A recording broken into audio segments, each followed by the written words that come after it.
Okay, so let's start from here. Just to rehash, explain how atoms are joined together and form compounds. We talked about that the other day in our VOD. Describe two ways that electrons form chemical compounds. We talked about ionic bonds, and now we're going to touch base on covalent bonds. Read and interpret chemical formulas. We're going to work on that today, and then explain the difference between compounds, mixtures, and alloys. So again, chemical bonds, we discussed ionic bonds. Ionic bonds transferring of electrons, right? So we looked at this molecule here, or this compound here. We have a sodium atom transferring the electron to the chlorine, right? And so the chlorine wants to have a full 8 in the outer shell. Sodium wants to have full 8. Well, we have 1, 2, 3, 4, 5, 6, 7, 8. So it's easier to get rid of this one than gain 7 more. This one gains 1, then get rid of 7. So when we do this, we see because it's lost an electron, it has a +1 charge. Because it's gained an electron, it's more negative. It has a -1 charge. Just a different way of looking at it here. 8 electrons in the outer shell, 1 in the outer shell here, gives us a total of 1, 2, 10, 11. Sure enough, on the periodic table, sodium is 11. The electron then transfers to chlorine. Chlorine picks up 1, 2, 3, 4, 5, 6, 7. One more makes 8. Happy. So covalent bonding is when we share electrons. A covalent compound is a compound that is basically sharing electrons. So good example being water. Water, hydrogen has 1 electron. It wants 2 in the outer shell if you look at the periodic table. Oxygen has 6 in the outer shell. It wants 8 in the outer shell. So what happens? We get a bond take place, covalent bond to be exact, between 2 hydrogens and 1 oxygen. Hydrogen having 1 sharing the oxygen bond. Hydrogen having 1 sharing the oxygen bond. 2 in the outer shell, 2 in the outer shell. 1, 2, 3, 4, 5, 6 of the original oxygen bonds with 1, 2 sharing from the hydrogens gives us 8 in the outer shell. They're full, they're stable, right? Good example here, hydrogen atom, they both have 1 electron. They want 2, they're both sharing from each other. Same thing here with fluorine, 1, 2, 3, 4, 5, 6, 7 electrons in the outer shell, 7 electrons in the outer shell, both sharing 1 from each other. This diagram is incorrect. This should have 6 in the outer shell, 6 in the outer shell. A carbon atom has 4 in the outer shell. It wants 4 more. This guy wants 2 more. This guy wants 2 more. What happens is we see a double bond. 1, 2, 3, 4, 5, 6, 7, 8. Now this guy is happy. 1, 2, 3, 4, 5, 6, 7, 8. The carbon is now happy. 1, 2, 3, 4, 5, 6, 7, 8. Now this oxygen is happy. Covalent bond, this would be like carbon, right? So a sheet of carbon, maybe this is in a diamond. 1, 2, 3, 4, 5, 6, 7, 8. Well, what's it doing? It's sharing 1 bond with each side, giving us a sheet, which is pretty cool.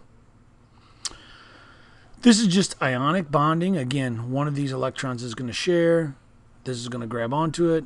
This should be covalent bonding. Just another way to look at it. You can count 1, 2, 3, 4, 5, 6, 7, 8. This guy is sharing 2 electrons. This guy is sharing 2 electrons. We have 8 in the outer shell. Chemical formulas are really awesome. They're easy. If you look at what they're telling you, it's a cheat sheet. So basically, if we look at water, water is 2 hydrogens. We note that because there's a 2 behind the hydrogen. There's no number behind the oxygen, so it says, hey, 1. So we have H2, or 2 hydrogens, plus 1 oxygen. Here we have 8 carbons, 10 hydrogens, 4 nitrogens, 2 oxygens. Note that each subscript, as they're called, just indicates what they are for each element. If we were to put a 2 out here, then we would multiply each of these by 2, or a 10, or whatever the number we put out there. Calcium, 1. Chlorine, 2. This is kind of tricky. 2 aluminums. Now we have a parentheses here, a parentheses in math with a subscript. So we have 1 sulfur, so that would multiply by 3. 4 oxygens, we'd multiply 4 by 3 is 12 oxygens. A mixture. A mixture is a material that 2 or more substances that are not chemically combined. One of my favorite mixtures is cherry Kool-Aid, right? Cherry Kool-Aid, you got water and you got cherry Kool-Aid mix. Well, one of the things is you can physically separate a mixture into 2 substances once it's been mixed. That's how you know it's a mixture. Now, here's how I would do that. If I wanted to separate cherry Kool-Aid, I would take and I would evaporate all the water off. Then you have cherry Kool-Aid mix left behind, and the water has evaporated into a gas. Now, you'd have to figure out how to collect it.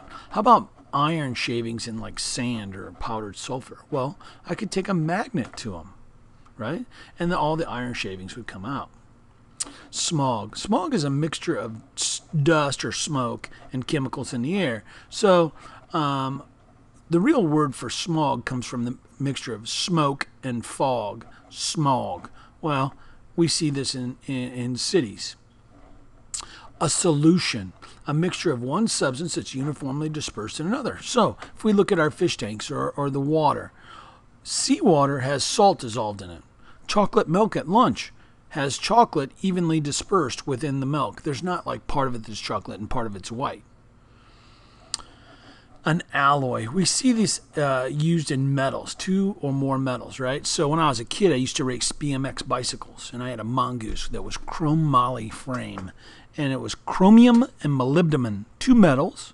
When we brought them together, it was stronger and it was lighter. So I had an advantage when I was racing because my bicycle was lighter than everybody else's and stronger. And don't laugh, I won a few races. So I used to love to race bicycles. Brass, copper and zinc. Bronze, copper and tin. Our pennies that we use are alloys. Our coins, they're all alloys of different metals. Our pennies are copper and zinc. This would be a situation, hopefully, that we don't see in Pontiac, but smoke and fog.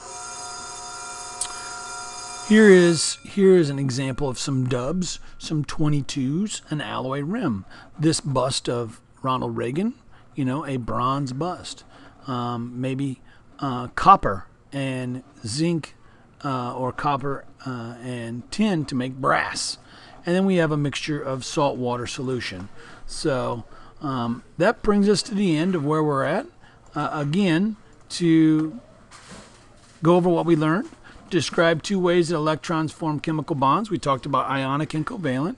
Read and interpret chemical formulas. We're going to do that more. And then explain the difference between compounds and mixtures. Great job. Real excited about today. And hope you enjoyed it. Thanks.